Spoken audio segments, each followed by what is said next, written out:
Let's rock and roll. For the love of improv, improv. For the love of improv, improv. Woo! For the love of improv. Oh my goodness, this is improv. We just love it. Hi. Welcome to For the Love of Improv. For the love of improv.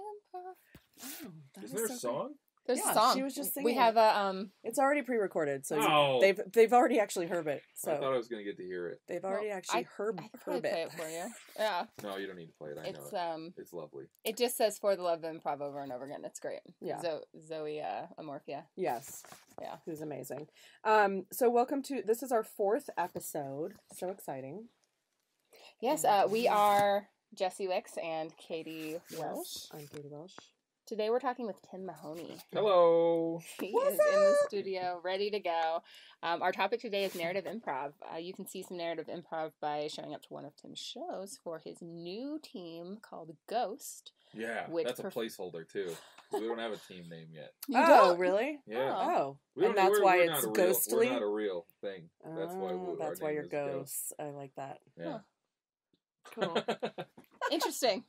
Before we start, got a Oh little yeah, we have to disclaimer. do our disclaimers. So we are not experts. We just love improv and we like to talk about it because we were just talking before we aired this about how deep it is. It's not just about the art form, but all other sorts of things. So that's why but we don't claim to be. We just want to talk about it. Right. What we do claim is that improv is about life, and we are both experts and newbies all at the same time, because every time you get on stage, it's something new and an opportunity for growth and just really a potential for anything. So right here, we're saying we're not experts, and in the same breath, we invite you to come and learn with us as we grow Yay. on our improv journey. Yeah, on our Yay. improv journey with rainbows and unicorns. Yeah, can you tell them a little bit about what they're going to get from the show today?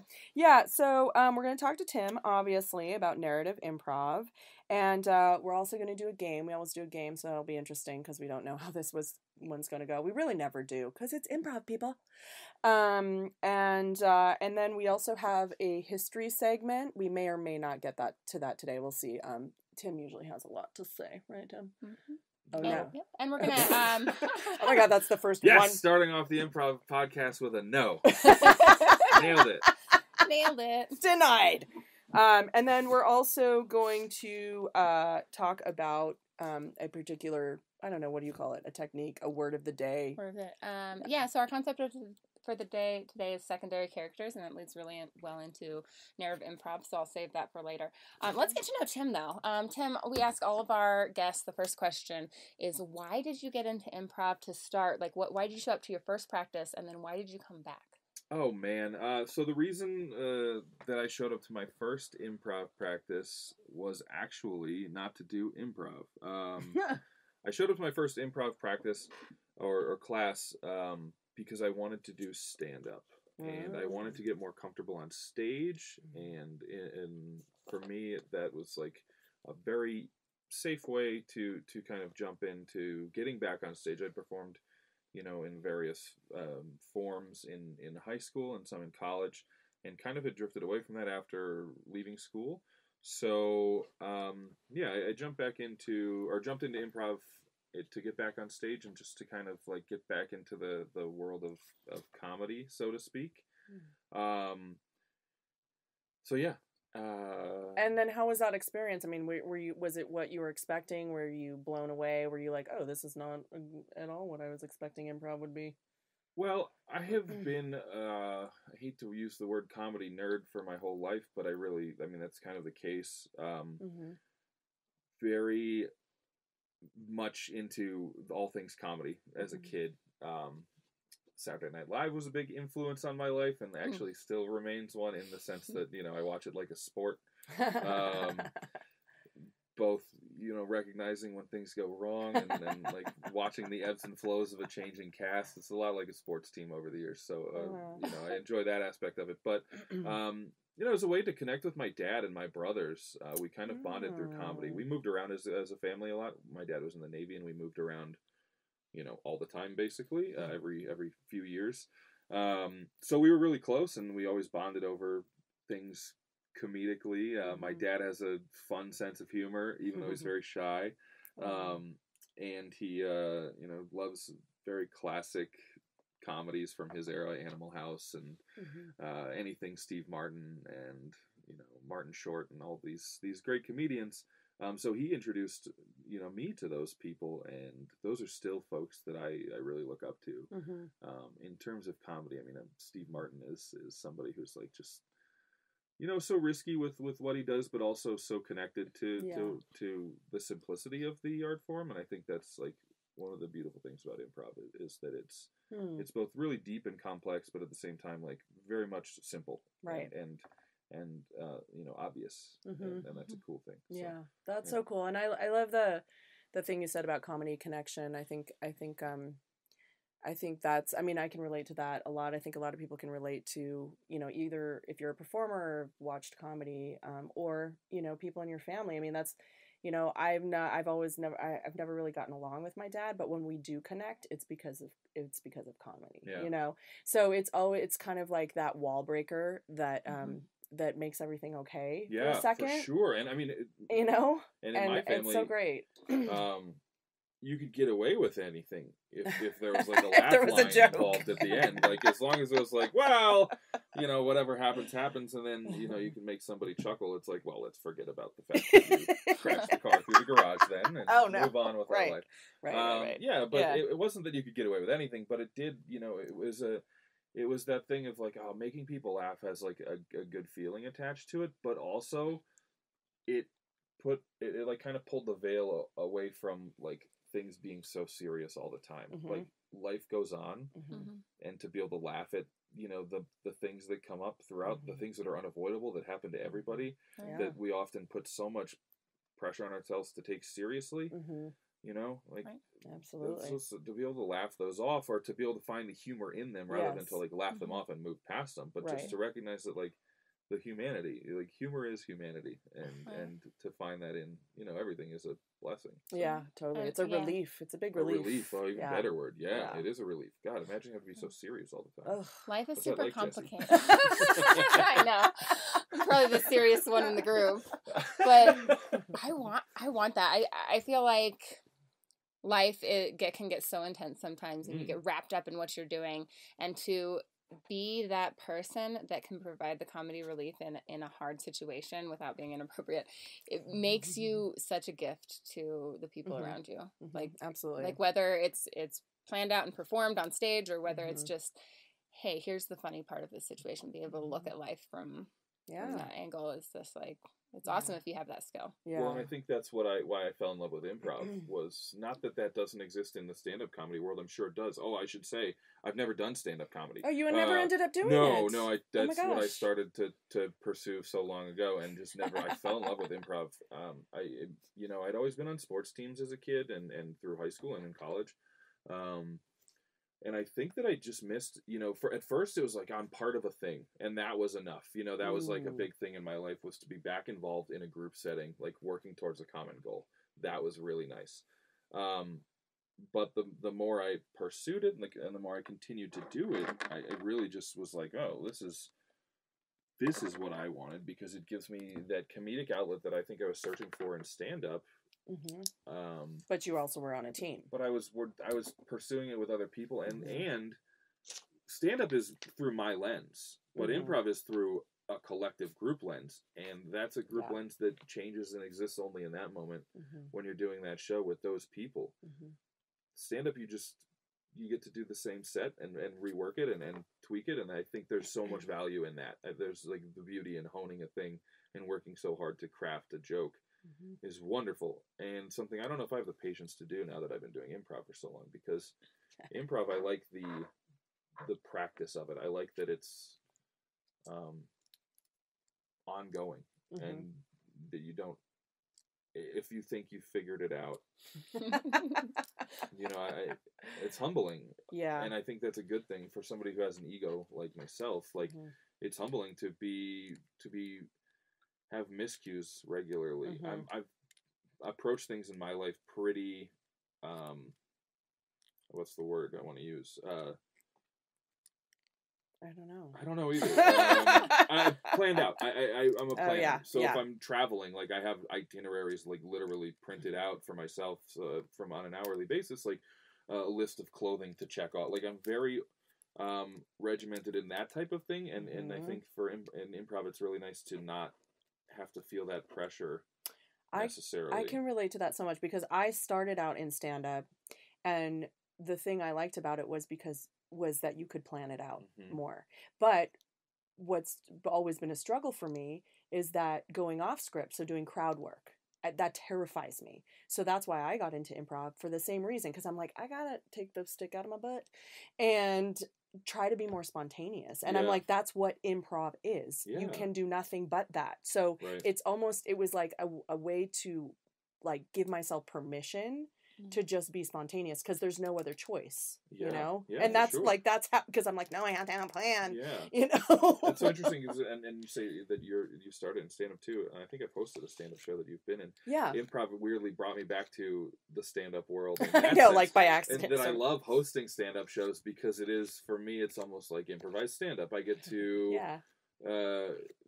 actively move the show along, but I also get to plug in some jokes here and there that I think of like as a result of other folks' sets, just to kind of tie them all together, and like, I don't know. So, by the way, if you guys don't know, we're talking about Reno Improv. Reno Improv has a monthly open mic night. It's every third Friday, I think. Friday so if you guys are interested in stand-up and just trying it, it's a really great place to try it. It's not a bar, so people aren't distracted. It's a very safe place. The audience is super encouraging.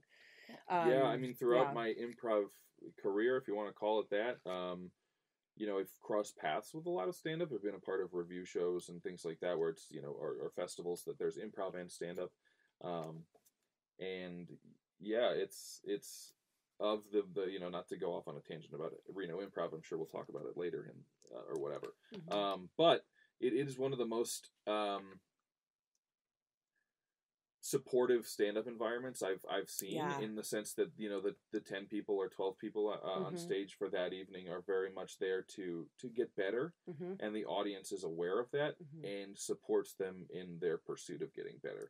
Which just doesn't happen at a bar. No. You know, well, and a lot of open mics, you know, there are other comics and it's competitive. It's competitive, and that's fine, but and that's why I like the Reno Improv one, because it is a chance for, and we actually you know, because we have regulars that come to that, you know, we have comics who are constantly working on their stuff, but we actually do reserve, I think it's 6 spots for people. If you're new, you get to the top of the list. So there is a sign up process that happens the week before. You can go to our Facebook page, I think is maybe the base. Reno Improv Facebook page. And sign up. But so that's we encourage people to come. Or, you know, I think it's awesome to try it for the first time. That it's that collaborative spirit that pushed me into that kept me in improv, for sure. It's that same sort of supportive environment. The sports teams I played on, while they were supportive in a sense, there was also like individual competition. I played football and rugby, and you know, so football was like not a supportive environment for me. I didn't really enjoy it as much as I thought I would, like looking back on it, and so much of that was because there wasn't like, it didn't feel like a common pursuit of a goal, even though that's what a sports team should be. Obviously this is high school football we're talking about, so there's like high school drama involved in all this. Competing for positions. And like competing for positions, like not only on the football team, but that position was also like your social status in the school. Right. And I never like needed to be the you know, the top, and I think that pursuit of that was like exhausting and defeating in a lot of ways. And when I was first on an improv class, it was like, it's more inclusive. Inclusive, but also like, if it was individual for everybody was just trying to get better individually. Right. Not to be the best in the class, just to be better as a person. And I think that I mean, I'm so glad I started taking improv because it kind of put my mindset in terms of the other activities that I will pursue will also have that same effect on me. Yeah. I'm no longer like in pursuit of a thing to be like the best at it. Not that I don't know that I ever was, but to pursue things that can make you better as a person at your own pace. And I really think freeing thing to do. And I think just one more thing, because I think we're ready to move on to the next thing, but I just have to say this. Yeah, no worries. But it's also the thing about improv is like the way you get better is by lifting others up. Oh yeah. You know? Oh yeah, absolutely. See, That's huge. see, I had to say that. That is important. Take some time for that. Yeah. Yep. Definitely. Right, and Yeah, that's what's so amazing about it, because it's focused on other, and and that's why you have to deal with your. Well, and I think BS. that's why I enjoy the teaching aspect of it so much. Now that I've been teaching for some years now, I get so much out of the classes, both personally and improv wise, because I see people trying. Before you say this note, can we get a quick note on how long you've been teaching and how long you've been doing this? They have an overview of your improv experience. I've been doing improv for a while, and I've been teaching for almost 6 years now. I think improv when I started, it was not sometime before that, not terribly long before that. I don't really know. Okay.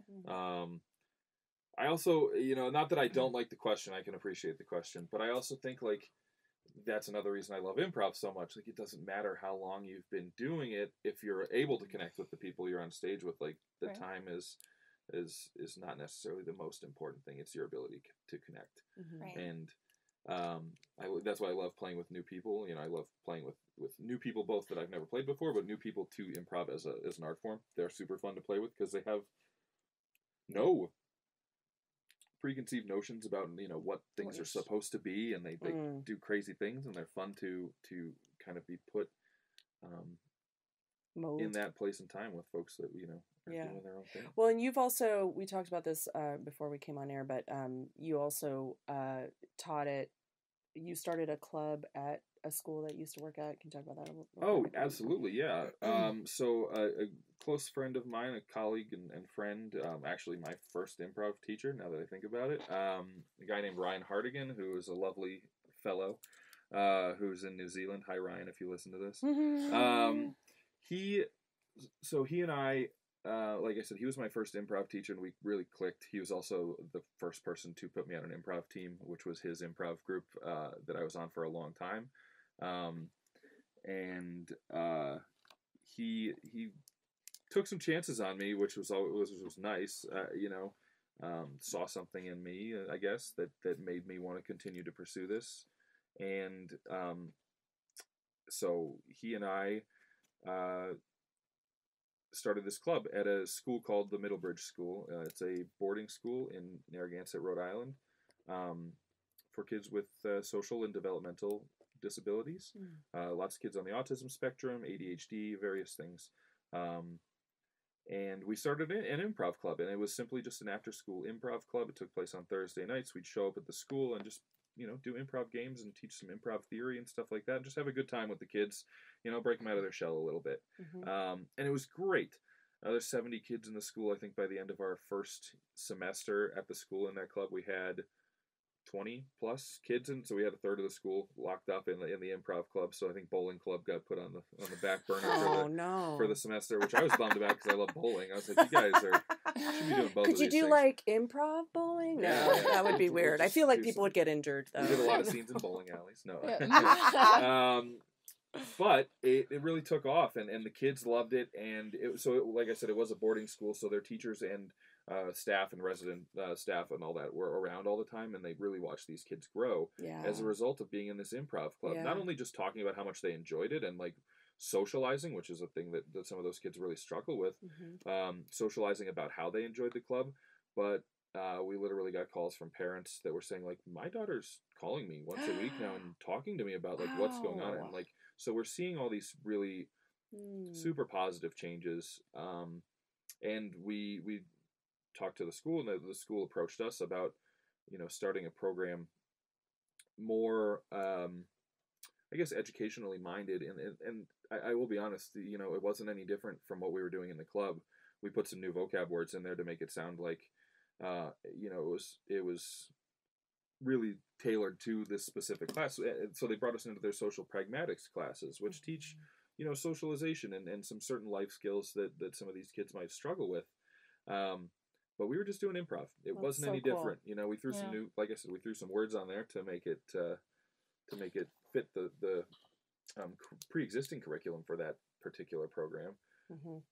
But So, it was just improv. It was just improv. It was just, communication and in a fun setting. And that's how improv got started, by the way. Oh, yes. Right? That's true. Well, Tim is actually, to kind of bring us back into the topic of the day, Tim is actually working on some new material to teach around narrative improv, and he started this team that doesn't have a name yet. It's called Ghost, around narrative improv, and so kind of that is why we're kind of talking about this today, is he's kind of obsessed about kind of this new topic and within improv, and he's bringing that to that amazing value to Reno Improv, which is awesome.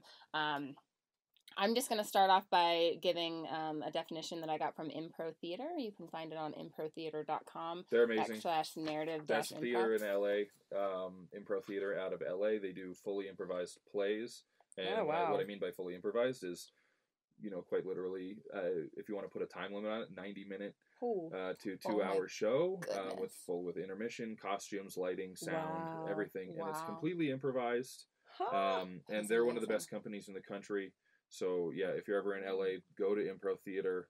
So this definition comes on good authority. Yeah. They say, with narrative improv, a scene must end when the narrative beat is completed, not when a joke hits, and each consecutive scene builds on the scene before it. So characters stay and are developed over the course of the story. They have strong wants, obstacles, and ultimately have to change in order to achieve their goal.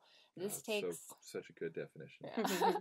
This takes improv from bringing a fun night of comedy to a full-fledged theatrical experience. Yeah, absolutely. So, I mean, leave it to the people at Impro Theater to give you a perfect definition. Yeah, I mean, they should know, right? Yeah, I mean, really, like they're one of the companies in the country that is from my perspective is of the best at what they're doing. Also, Bats, I'll plug their theaters. Bats Improv in San Francisco. They've been doing narrative improv for 30 years. Actually, they're celebrating their 30th anniversary this year.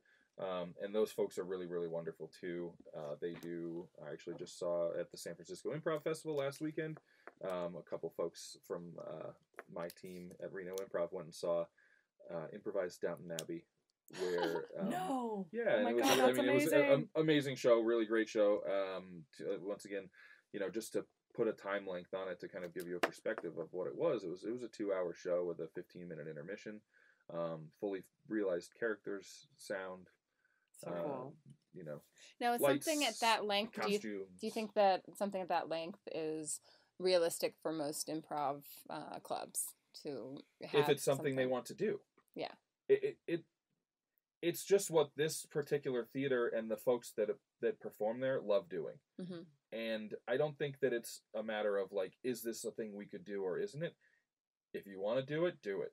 Yeah. There's nothing stopping you from doing it.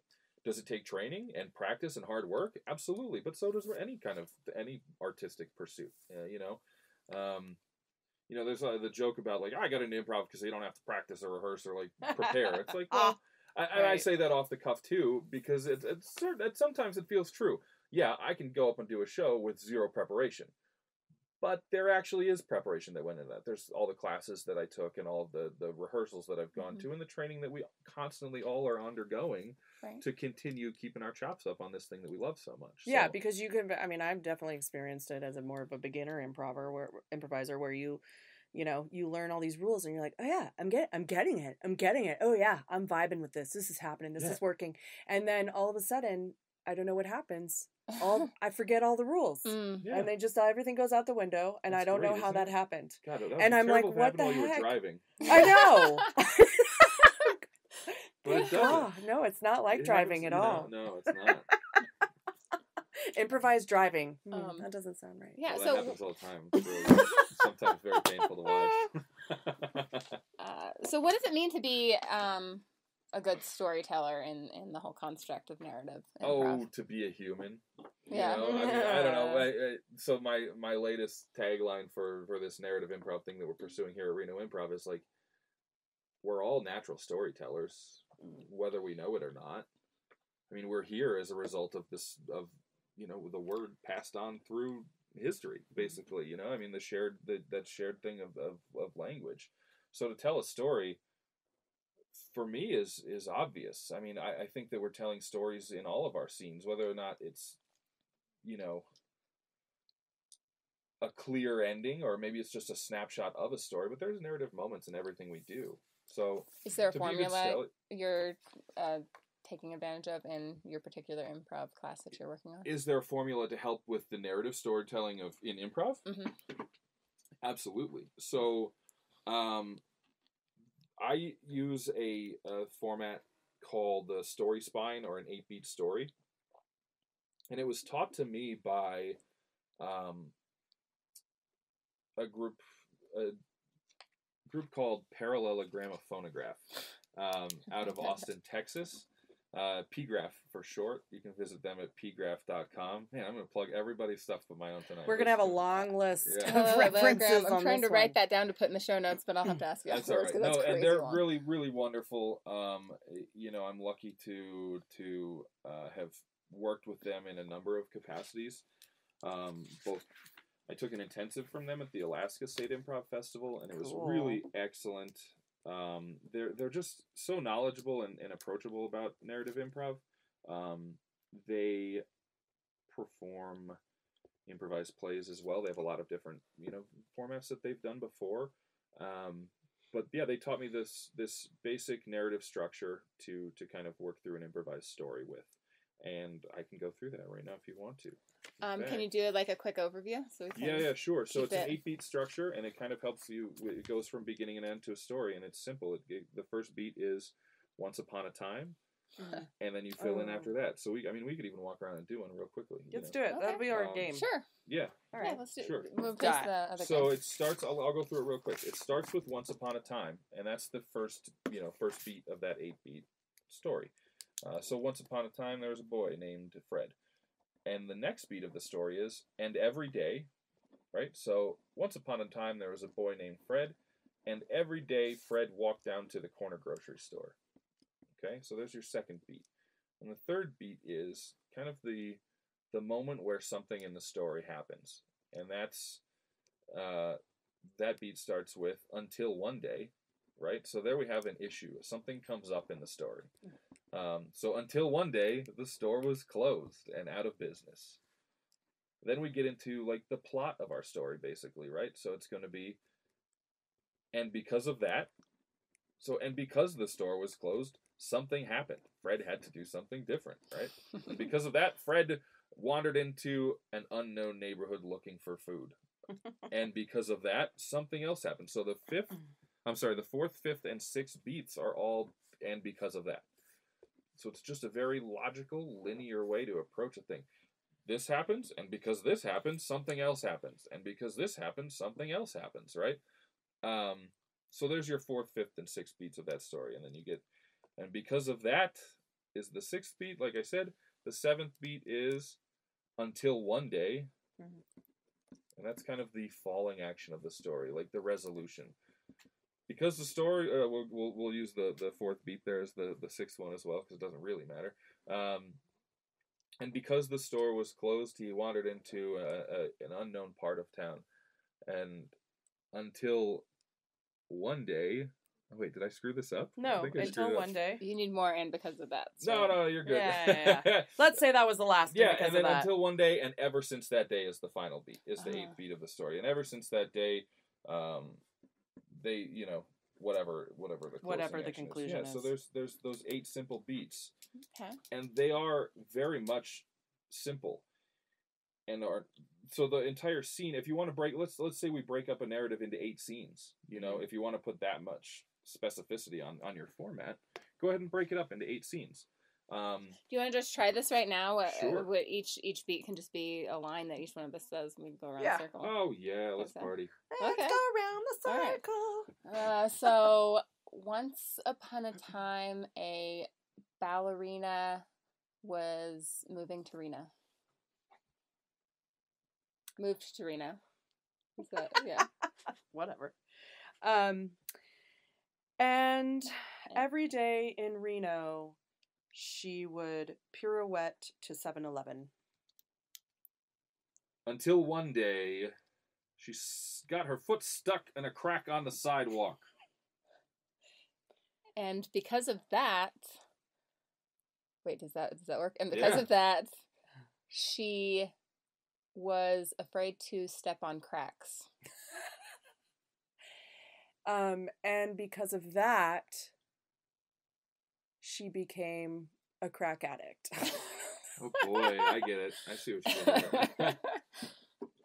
And because of that, she learned dance moves that she never thought were humanly possible, thanks to the miracle of crack. And because of that, she got discovered by a famous LA ballet producer. Are we on Until One Day? I'm so glad we added an extra one in here because I think that's actually really important. It's fine. Let's finish the story and then I'll talk about why that's great. Okay. So she met. I'm sorry. Until one day. But what did you just say? She got discovered by an LA producer in Reno because of her new dance moves. Oh, you bunched two together. I like how you did that. That's okay. Really cool. And ever since that day. Oh, and ever since that. Okay, and ever since that. Okay. I don't know. And ever since that day, she's been a clean ballerina with her name in lights. All right, excellent. Give yourself a round of applause. Yeah, super simple. So one of the things I like about that format is obviously like it can be super silly in that moment, but you add an extra, and because of that, you kind of like you said, and because of that, and because of that, and then until one day, you did it right. It was 4. Well, first of all, is it 3 or 4? It's 3.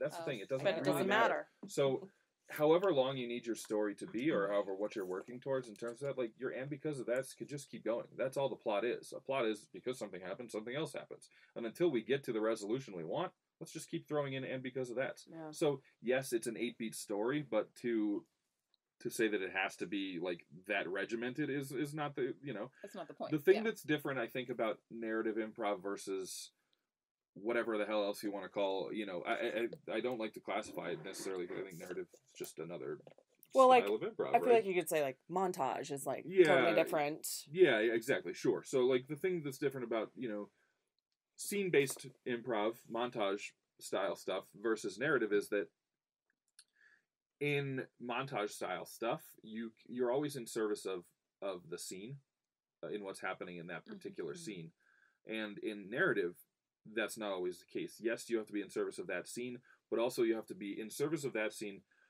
under the umbrella of the rest of the story. So you're really in service, doing what's in service of the story at all times.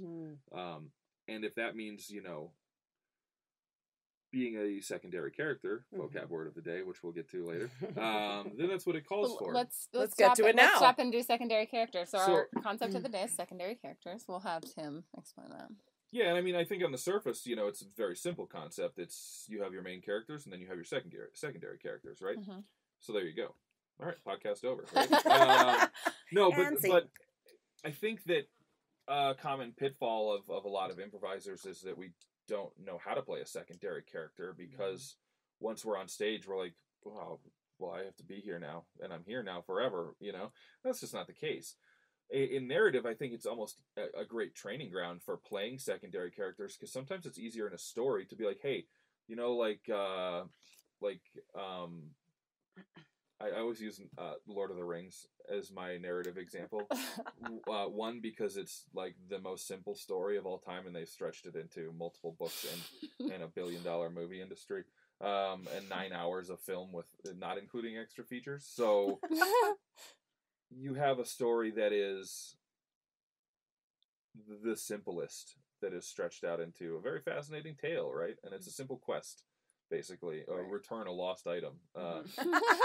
So here's Lord of the Rings in 2 sentences. Ring gets found, ring gets returned. And, that's it. But that is it. And then everything else in that is just play. Oh, they run into a spider. That sounds like it could be fun. Right. Oh, but there's ghosts that fly in the swamp. Cool, great, fun. Let's have that. You know what I mean? Yeah. Any of those things could have happened in any order, right. probably, if it was written that way. But because And that's the same thing with improvising in narrative. Like, let's just keep having fun within the context of the world that we've created. What if that happens? What happens after that? You know? Oh, spider? What happens next? If a giant spider can attack, what else is true about this world? Well, there's so ghosts that could attack. And that's one of the fundamental rules. I'm going to say it. Rules of improv is, if this is true, what else is true? I mean, that's what I kind of like about that format, because it's so explicit. Because I forget that rule a lot. But bringing it back to secondary characters, you have your main character. Oh yeah, that's what we're talking about. you know, your antagonist and your protagonist, and all these, like, okay, if that's true, what else is happening? Well, there's other people that they encounter, so it might just be like you have one line, but that line is important to carry it forward. So you kind of have to be comfortable with being a secondary character, because it's just as important as the antagonist. I think that's or really a good point, and it makes me think of my very first time doing a narrative improv show. I used to perform with I'm going to say I still perform with this group, even though we haven't performed in a long time, guys. I miss you. I love you. Wilbur Neilbur was the first improv group that I was ever on, and performed with them for a long time. Wilbur what? Wilbur Neilbur. Okay. Yeah. All one word. Okay. So we did a lot of different formats. We've done narrative formats. We explored some really cool things. We did a improvised behind the music, so a VH1 style behind the music, where we had a really wonderful musician where we improvised songs from this made up band. So the way we approached it was basically a series of monologues. If you're familiar with VH1 behind the music, it's kind of, you know, different scenes with folks telling this story of this band's rise and fall. So what we'd get from the audience is we would get a suggestion of the name of a band, basically sprung from an idea of that game. Like, oh, that'd be a good band name, you know. So that was our idea for the show, and we'd get the idea, or the suggestion from the audience was, let's have a band name that's never, you know, existed before. Let's hear a band from your imagination, and we'd get the name of the band, and then we'd get either the decade that they existed in or the style of music that they played. One of those two things, maybe both, depending on how we felt that night. And we'd use that stuff to inform our show, and we'd tell the rise and fall of this band that we just created. But we'd also have backing music. So we'd present actual songs we'd improvise songs from this band as well. It was a really great format, super fun. So we did that one. We did Choose Your Own Adventure, which was really fun. Other members of this group before I was on it, they did improvised H.P. Lovecraft stories. And the one format that I did probably for the longest and with the most, I guess, exposure, I don't know, we traveled around with this format to quite a few festivals, was an improvised romantic comedy, and we called it Love Possibly. And the secondary character, this has a point. There's a reason I said all this, I think. Secondary characters, right. So the very first time I performed was in this show, Love Possibly, and I was made into the main character. So the way we started our show was we'd line up the cast in front of the audience, and we'd say, of our cast members tonight, who would you like to see fall in love? So the audience picked me to be the person to fall in love, and I was terrified, because here I am thinking, like, I'm the main character. What do I do? Like, and my team took the greatest care of me, showed me the best time, because as a secondary character, yes, I brought it back. Good job. As a secondary character, your job is to paint the scene around them, and not in that literal, like, scene painting sense, but, like, bring things into the scene that move that person throughout the story, surprise them, you know, show the main character a good time in their story, and you know, let them kind of be their guide throughout it as a secondary character. If you think about movies, or any of your favorite movies or books or stories, there's all those secondary characters that have instrumental moments in moving the story forward. But it seems to me the challenge, so in that format, that you mentioned, the rom-com format, like, it's already determined beforehand who's going to be the primary character. Oh yeah, we cheat that way, isn't that yeah, nice? so to me, one of the challenges about narrative is that it's a matter of you have to rely on your team for everybody to recognize who's going to be the main characters and who's going to be the secondary character. So can you talk about that? Yeah, that's really difficult, to be honest, and still something. And I want to preface everything. Well, not preface because I've already talked for who knows how long. I want to say that I'm by no means an expert on narrative. It is but just on your experience. Yeah, with it, I think this the style of improv I have the most experience with, but I'm still learning and like constantly in pursuit of knowledge in this topic. That's why I love being so close to San Francisco, because I can shoot over to Bats and gain knowledge from their 30 years of wisdom and study in this thing. What was I going to say? I don't even remember. Well, how do you determine the primary? That's one of the most difficult things is organically choosing a protagonist and without like explicitly saying like you're the main character of the story, like you need to whatever. It's recognizing that in that first 3 beats of the 8-beat story, that I've been taught is called to call the platform. I think is a really good way of describing it. Is in that platform we're figuring out who's the main character, and we're doing that by seeing like basically who has the most interesting story to tell with that in those first 3 beats. Like who seems to be the most interesting character that we can follow. Who do we care about the most? Who do we want to see more from? Whose story do we want to tell?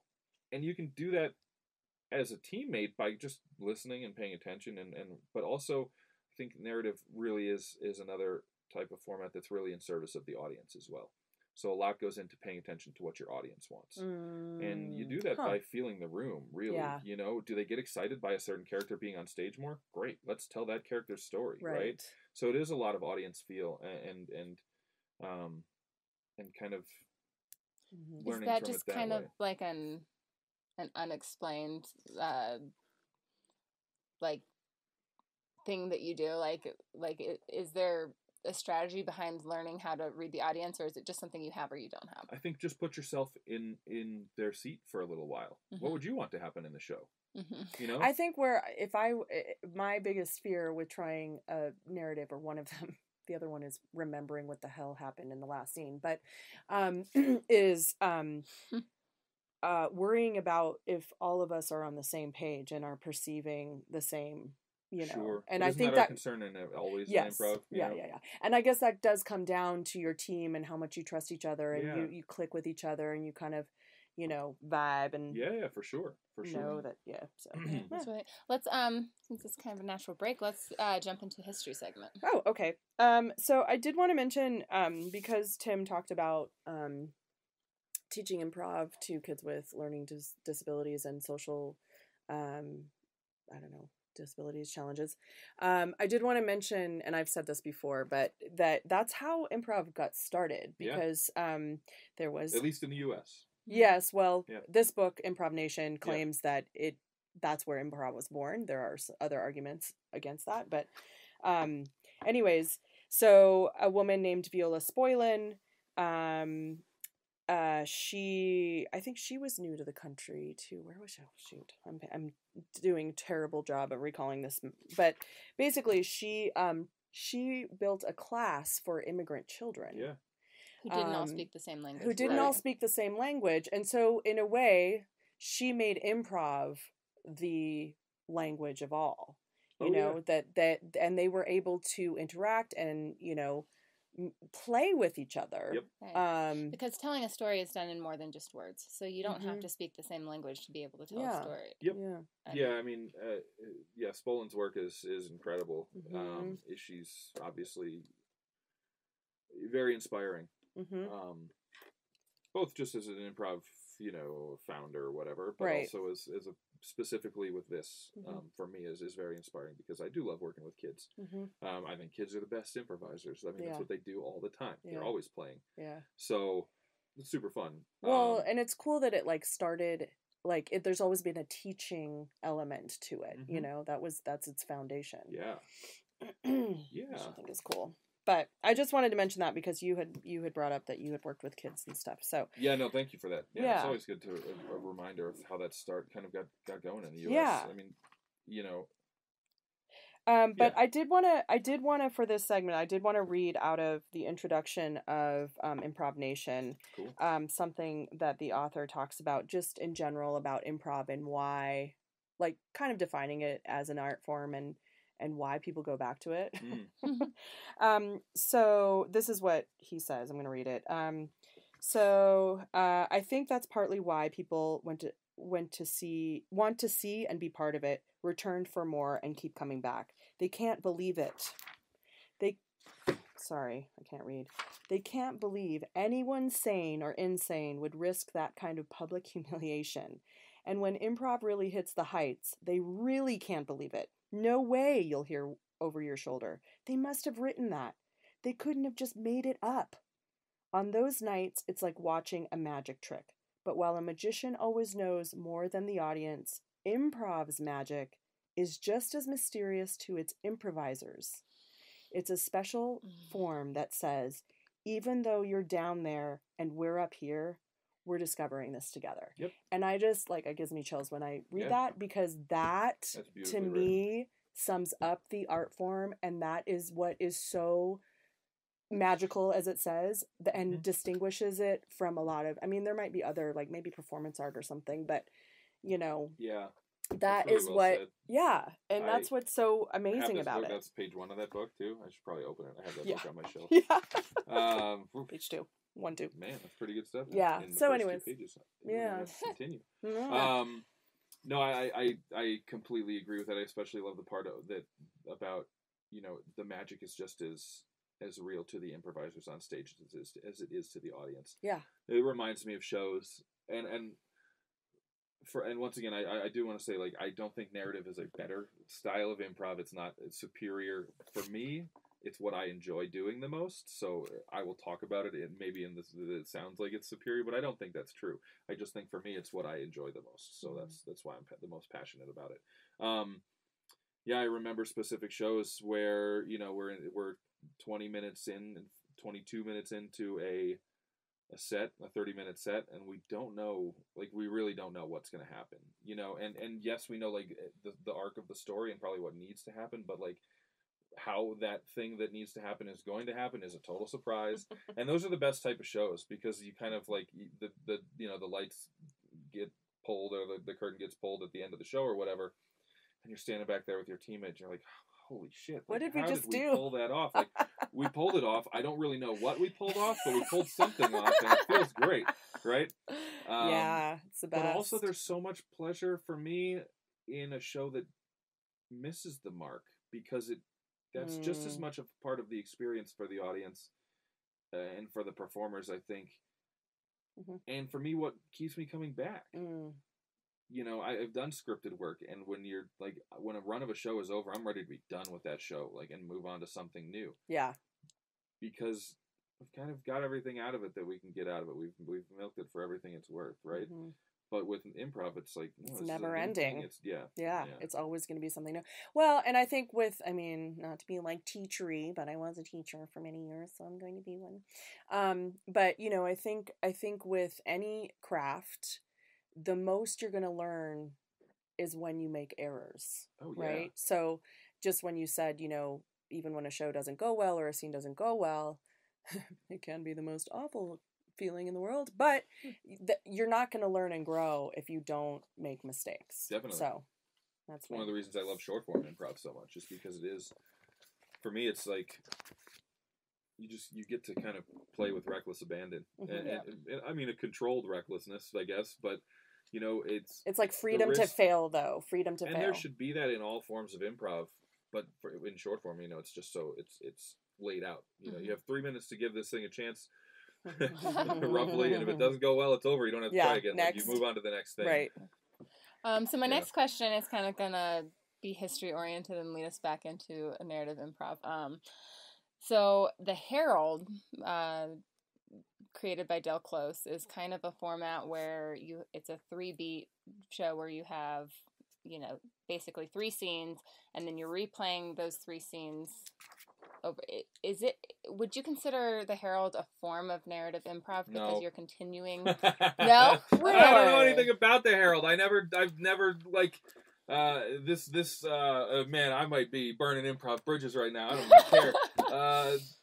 You must not talk against the Herald. I don't care about the Herald, and I will never teach the Herald class at Reno Improv because I've never done one. So really? Okay. I mean, I've been a part of Heralds, but like I've never been on a Herald team. I've never taken a class that studied the Herald. I have performed in Heralds, but that's simply because like people said, "Hey, we're doing a show tonight. You want to be in it?" And they just so happened to do a Herald. I have never. 90% of my training is in narrative improv. Yeah. I started in a theater that did both scripted and improvised work, and the improvised work was heavily inspired by Keith Johnstone, who, is a playwright and an improviser and an improv guru.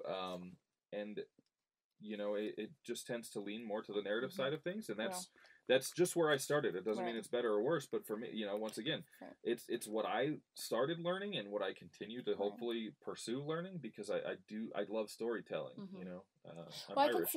I can see how the Herald could be narrative and how it could be just very montagey, because you basically have 3 different scenes and you're carrying it through 3 acts, kind of like a play would be set up. So the 3 scenes can be totally unrelated, but you're carrying that scene into another scene, and then there's a beginning, middle, and end. Yeah. So in that sense, people might say it's narrative. There's a structure that's narrative. But at the same time, I think all improv is narrative. I think because if you're not, like, if there's not a story to your scene, what is there? Like a game, I guess, Right. But for me, even that game tells a story. It tells a story of the characters on stage. Well, the way those characters play a game is telling a story. Right. So, and even with montage, you can bring back characters and put them in different situations or with other characters that you can revisit, which is, I had a chat with Roy Janik, who is a member of PGRAPH, a while back.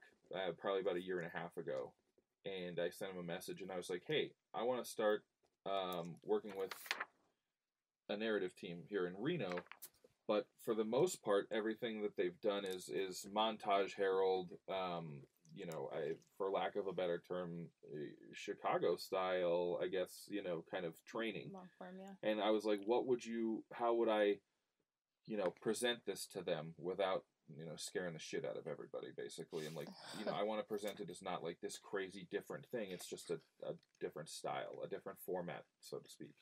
And he said to me, he's like, one thing I really like doing is having them do a montage where everybody has to play the same character the whole time. And I was like, really? Then that's like a narrative montage. And he's like, do a few of those, and you'll end up just telling a story. It won't be a montage. It'll be a montage of scenes, but isn't that what every story is anyways?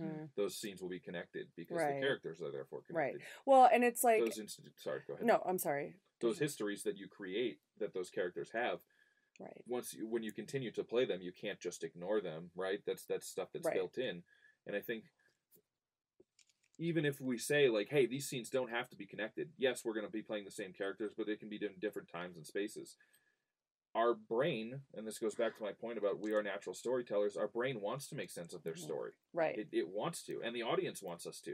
So I think it's much more approachable than it might look when you go and see someone do an improvised narrative piece. It's like, oh, how did they pull that off? Well, for me, it's not. It's less.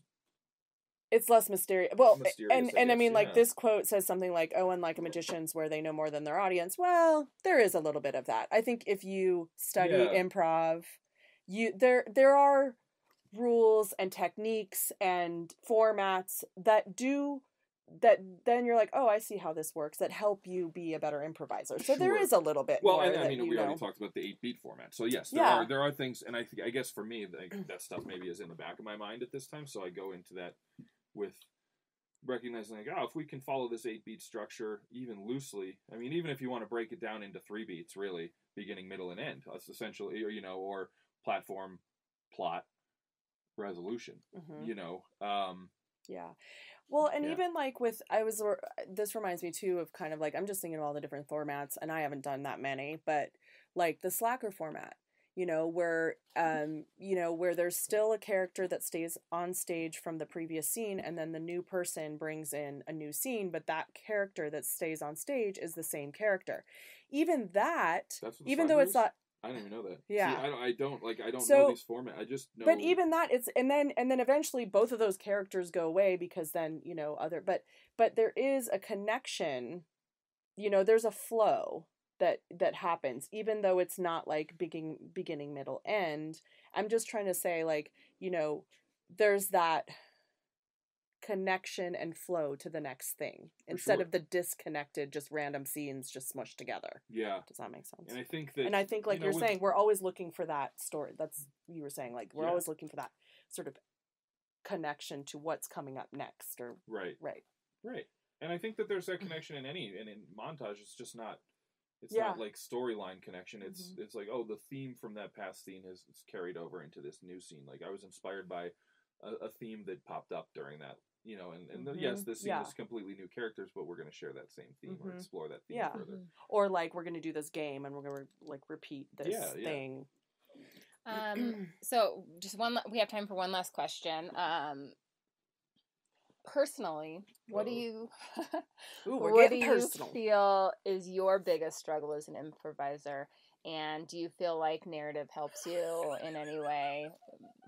Tim's eyes got really big just now. Like, oh my God, I have so much to say about that. Exactly. Oh no, yeah. Let's talk about it. I mean, geez, what's my biggest weakness? And we should have some guests come in and tell us. We're gonna do a podcast. My teammates in to tell you what my weaknesses are. We're gonna do a whole podcast on Tim's weaknesses. So stay tuned for that, y'all. Just kidding. I think that. So one of the toughest things about narrative improv is that you have to, as a group, agree on the story from the get-go. And yes, we're creating and destroying ideas in improv all the time, right? We have an idea, and then it's like not the time for it. And we have an idea, and it's like, well, so in a montage, you have an idea. You're like, oh, that scene makes me think of this scene. I can table that until a new scene it's time to do a new scene.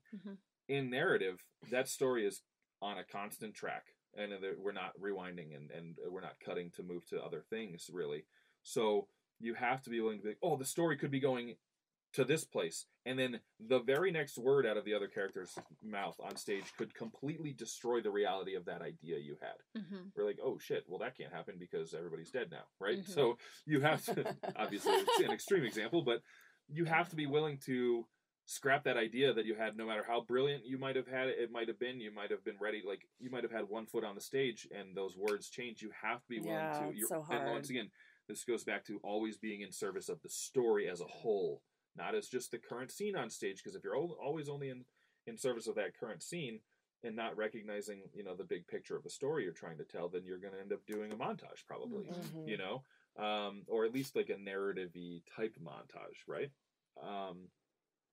And there's nothing wrong with that. It's just if you're trying to shoot for a solid piece of, an improvised play, so to speak, with a real beginning, middle, and an end, then you want to be in service of the story. So, what's my biggest weakness? How did I manage to not talk about that?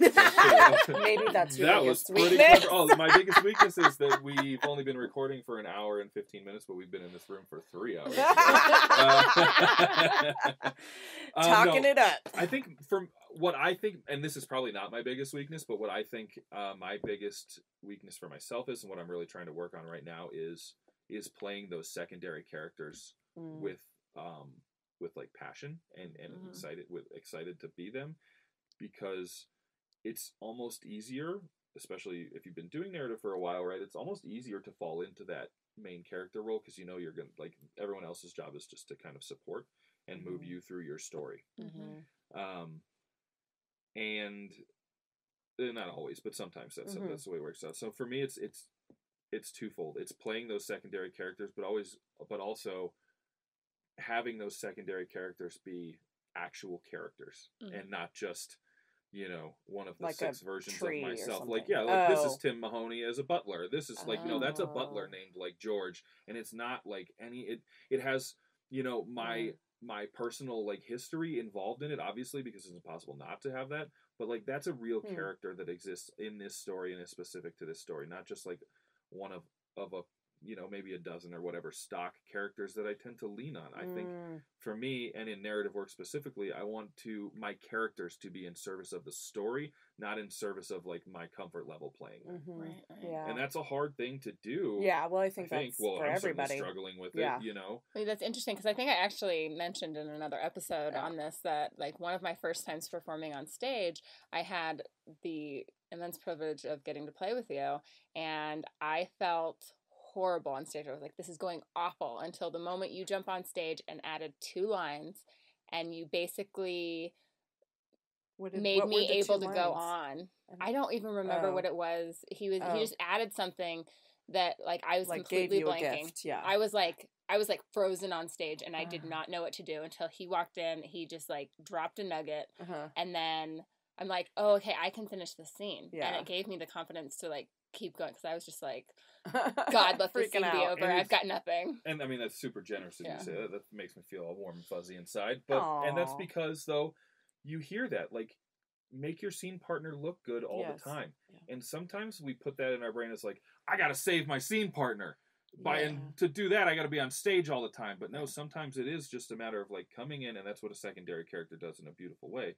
Is comes in and just added like, context. Puts some stuff on the plate or on the table you're sitting at, and lets you play with it.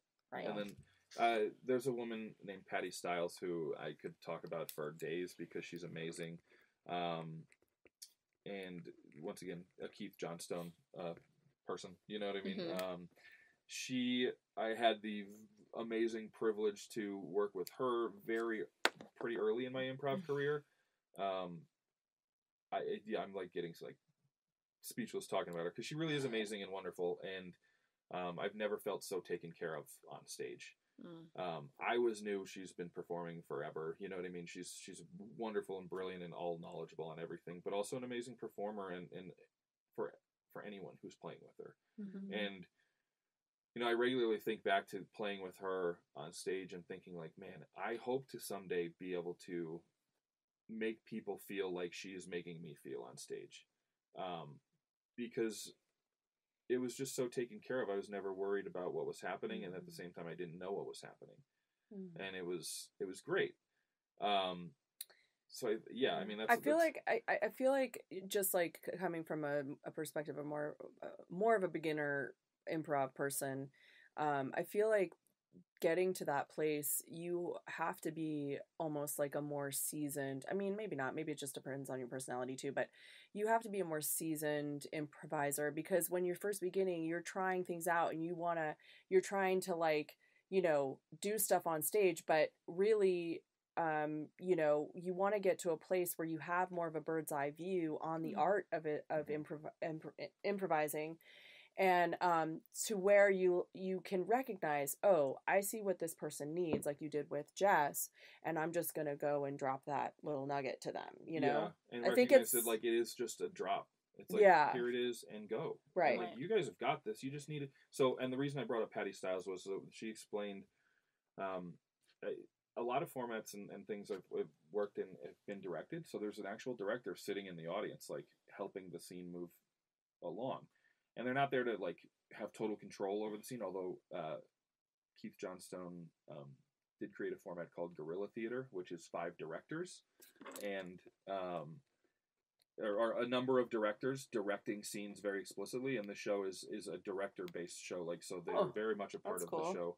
The audience is, fully aware of it. So, anyways, I don't want to get down another rabbit hole. But, look up the International Theater Sports Institute. They're the controlling body of Maestro, Theater Sports, and Guerrilla Theater. They're all 3 of those formats are awesome. I hope to one day bring one of them to Reno. Cool, that'd be awesome. Yeah, Theater Sports is one of my favorite types of shows. It's like a team-based show about a competition. It's really fun. Really fun. But anyways, so as we're wrapping up, we're not wrapping up. We got more. We have 5 hours. What are you talking about? Well, yeah, off there. It's not even new. So dare I ask to plug anything else? I feel like our show notes section is going to be huge already, but if people, I feel like I've plugged all things in other cities, right? So let's talk about Reno. By the way, if you're in any of those places, like, go and support live theater and live Mm-hmm. improvised theater. Yeah. And visit those folks. And, you know, one of the great things about the improv world is they're very accessible. You know, at Bats, I learned and met so many amazing people by just kind of staying after a show. They had a talk back after one of their improv shows. Oh, cool. And we just talked about, you know, narrative improv and forms and how to like dive into genre work and all these really cool things. And I never visited an improv theater where folks aren't excited to talk to people who are enjoying what they're doing. Yeah. So go and visit these wonderful places. If people want to find you and learn more about you or take one of your classes, where can they find you? Oh yeah, all right. So I teach and perform at Reno Improv. I'm currently teaching level 1, where we just had our 5th week of class. And then I'll be teaching another level 1 coming up here in a few weeks. I believe that starts on October 20. I'm trying to stall while I pull out my calendar here. We can put it on the notes too. I think it's October 28th. It's Monday, October 28th. Yeah. Okay. Is the next level 1 class starting? So clear your Mondays. Yeah. That's from, it's and a great way you to spend do that Monday from night. 6 to, no, when is it? 6 to 8:30 6 on to Monday 8:30. nights at Reno Improv. Cool. And then if you want to see me perform, I perform with a couple of different teams right now. One called We Digress. We just got back from the San Francisco Improv Festival, which was an amazing experience for the team, and it was really great. And We Digress performs our own sort of customized format we call the digression. We've found that we have a real knack for talking over each other, so we've kind of let that inspire our show. And then Ghost is a very new team that's, you know, exploring the world of narrative improv and kind of trying to figure out what that's going to look like for this first narrative team at Reno Improv, and hopefully it'll inspire some other folks to pursue narrative or jump on board with us and play with us and have some fun. So yeah. Do you have any websites or social handles you want to share with the world? You can visit my very poorly run Instagram account at Tim Mahoney Comedy. I think the last time I posted was like last July. So don't visit that. Don't waste your time. Visit somebody else. That's it for me, I think, in terms of social media. I mean, cool. I'm on Twitter, but like, you don't want to. That's a dark place. Don't go there. All right, so now I have a very serious last final question. I don't think I actually came up with one, so I'm just going to come up with one off the top of my head. If you were God, what would be your first act as God? If I was God, what would be my first act as God? Oh my God! Oh my God! Oh, that this was is going to be one. this is going to be Silly, serious but... too. Would honestly, it would God. be to end child poverty and child hunger. Oh. Because I know. I didn't get great. silly. I was trying to be as silly. much as I know. You're trying to be funny. Oh. Well, we always ask a non-serious question at the end of the show. So God, that's fine. So it's fine. It's fine if you want to be a good human being. We're not right. gonna... Well then, I'll stick with my answer. No, I mean, I could go on about that, but yeah. Gotta take care of those kids, man. I just love kids so much. I hate to see them struggling with anything. No. You know. Yeah. It's a tough world. Yeah. We're not gonna end on that. No. Well, and so the reason that was fresh in my brain is because I just saw this video, and maybe this is a good way to end. I just saw this video, and I've seen it it was from a few years ago, about this group of performers essentially that would travel to areas where really areas were having some hard times, and just play with the kids, play with them. Like they were like a group of like circus performers. So they do like face painting and juggling and but they'd bring the kids in and do like some theater stuff with them and acting and just show these kids like that there is some like fun, joy in life, and that, your imagination can take you to some really really cool places, even if you're on some hard times. Yeah, and I think to a certain level, we're all on some hard times at some point, varying levels in our lives, right? Whether it's personal or you're dealing with, family members who are having trouble or whatever. And for me, that I think ultimately is why I went and stick with improv, is because it is an escape. It's a place where you can play and not forget about your problems, but kind of be present with them in a very human way. So that they no longer seem like they're ruling your life or consuming you. It's more like, okay, I can deal with this now. And like just being in a place where like everybody is also kind of recognizing that too. Yeah. And just having 2 hours a week or whatever it is for you. For me, it's a lot more right now. Where you just get to play and maybe explore those topics if that's what you want to do in that moment, or not talk about them at all and just be like turtles, trying to finish a race, like whatever, Yeah. Cool. And I think that's the beauty of it, is that you can get as deep into it as you want to, or it can be just silly and fun and goofy, and all are welcome. Which is another, to explore that world too. So cool. Well, thank you so much for being on our show, Tim. We had an excellent hour and it went so fast. I know. I wish I recorded. Oh, it is recorded. That's how this works, right? Yeah. Right, yeah. I wish I'd recorded it. Yeah, but speaking of which, where can you hear that recording? Or is that already in our outro? I don't need to say that. It's in our outro. You can go to fortheloveofimprov.com. You'll probably hear it again in our outro. Tune in next time as well. We coming up next in the next couple episodes, we have Aurora Bowles. Yeah, she's like I've heard of her. Yes. She is coming. She's amazing. As well as Courtney Rapp is going to be on. So and Aurora is like, I would say, like, she's a founder basically too of Reno Improv. I don't know if she's officially so, but in my mind she is. Yeah, so we got some really tasty treats for you coming up on the next For the Love of Improv. I just got the hiccups. Please help us out. Please help us out by sharing and liking and doing all the things. Yeah. Until next time, this has been For the Love of Improv. This has been For the Love of Improv. We want to thank you for tuning in. If you would like to join the conversation, you can find our website at fortheloveofimprov.com. And don't forget that life is a stage. So get out there and perform the hell out of it. Come on, ladies! Love of improv, improv. For the love of improv, Improv. For the love of improv, improv.